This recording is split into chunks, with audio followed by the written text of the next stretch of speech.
Salam jumpa dimanapun Anda berada. Kali ini saya ingin memaparkan mengenai urgensi Pancasila. Di sini, pada perkuliahan mata kuliah pendidikan Pancasila di STABN Sriwijaya, kita akan membedah mengenai urgensi Pancasila.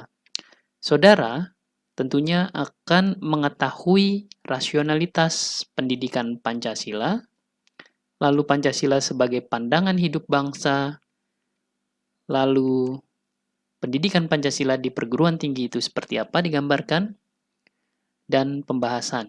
Nah, untuk itu, maka dalam video ini, saudara akan saya ajak untuk mengenai urgensi Pancasila, dan tentunya setelah menyaksikan perkuliahan ini, saudara harus membuat peta konsep atau mind mapping mengenai urgensi Pancasila. Selamat menyaksikan.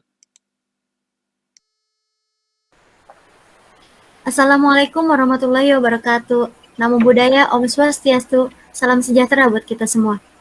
Kami dari kelompok 2 yang beranggotakan Arya Saputra, Dini Ayu Lestari, Nidikanda Gautama, dan Wahyu Triyono ingin mempresentasikan konsep dan urgensi pendidikan Pancasila yang bertujuan sebagai berikut.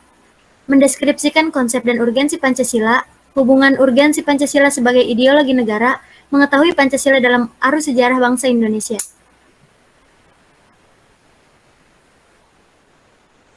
Ya, selanjutnya saya akan memulai dengan konsep dan urgensi Pancasila.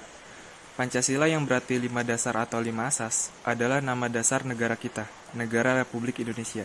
Nama Pancasila itu sendiri sebenarnya tidaklah terdapat baik di dalam pembukaan UUD 1945. Namun, telah cukup jelas bahwa Pancasila yang dimaksud adalah 5 dasar negara Indonesia. Sebagaimana yang tercantum di dalam pembukaan UUD 1945, alinea keempat yang berbunyi 1. Ketuhanan yang Maha Esa. 2. Kemanusiaan yang adil dan beradab. 3. Persatuan Indonesia. 4. Kerakyatan yang dipimpin oleh hikmat kebijaksanaan dalam permusyawaratan perwakilan. 5. Keadilan sosial bagi seluruh rakyat Indonesia. Pendidikan Pancasila termasuk mata kuliah yang banyak terkena imbas proses reformasi.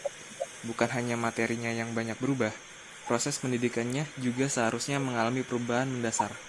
Perubahan materi pendidikan Pancasila menyangkut amandemen terhadap UUD 1945 tentang ketatanegaraan dan hak asasi manusia.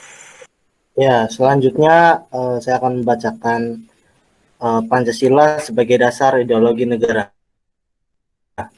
Ideologi sebagai penuntun warga negara, artinya setiap perilaku warga negara harus didasarkan pada moral preskripsi.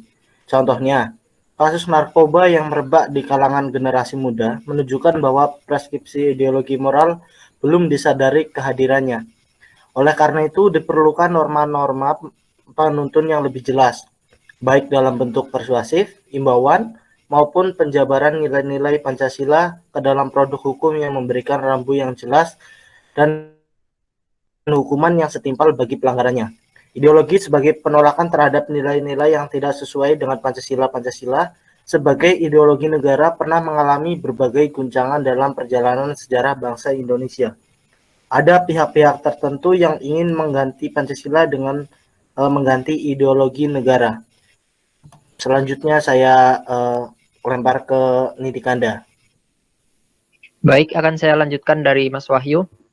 Pancasila adalah Weltanschauung atau suatu dasar falsafah dan satu alat pemersatu bangsa yang juga pada hakikatnya satu alat mempersatukan dalam perjuangan melenyapkan segala macam penjajahan, terutama imperialisme. Institusional adalah membentuk dan menyelenggarakan negara yang berdasarkan pada nilai-nilai Pancasila, sehingga negara Indonesia dapat mewujudkan tujuan negara atau terpenuhinya kepentingan nasional. Sementara itu, pendekatan sumber daya manusia terdapat pada dua aspek, yaitu orang-orang yang menjalankan pemerintahan dengan cara melaksanakan nilai-nilai Pancasila secara murni dan konsekuen. Sehingga kebijakan negara akan menghasilkan kebijakan yang mengedepankan kepentingan rakyat untuk mengatasi beberapa masalah yang yang ada perlu pemahaman yang mendalam terhadap urgensi Pancasila sebagai dasar negara. Dalam pemahaman tersebut, tahap implementasi juga yaitu tahap yang selalu memprihatinkan prinsip-prinsip good governance, antara lain transparan, akuntabel, dan fairness sehingga akan terhindar dari KKN, korupsi, kolusi, dan nepotisme. Indonesia. Pertama, urgensi Pancasila sebagai dasar negara, yaitu agar para pejabat publik dalam menyelenggarakan negara tidak kehilangan arah, dan agar partisipasi aktif seluruh warga Indonesia dalam proses pembangunan dalam berbagai bidang kehidupan bangsa dijiwai oleh nilai-nilai Pancasila. Yang kedua, Pancasila sebagai nilai etika bisnis. Guna menghindarkan warga negara melakukan free fight liberalisme, tidak terjadi monopoli dan monopsoni, serta warga negara yang bergerak dalam bidang organisasi, kemasyarakatan, dan bidang politik. Sekian, saya lanjutkan kepada Dini. Baiklah, sekian presentasi dari kelompok kami. Apabila ada kesalahan dan kekurangan, mohon dimaafkan. Terima kasih. Wassalamualaikum warahmatullahi wabarakatuh. Namo Buddhaya, Om Swastiastu, salam sejahtera. Gimana?